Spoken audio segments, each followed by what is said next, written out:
திருச்செந்தூர் கோயிலிலே வேளாடணும் சண்முகா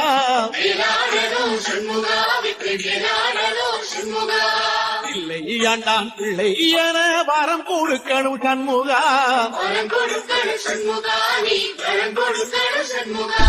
கண்ணுபடும்படி சண்முகா இந்த காலம் முழுவதும் சண்முகா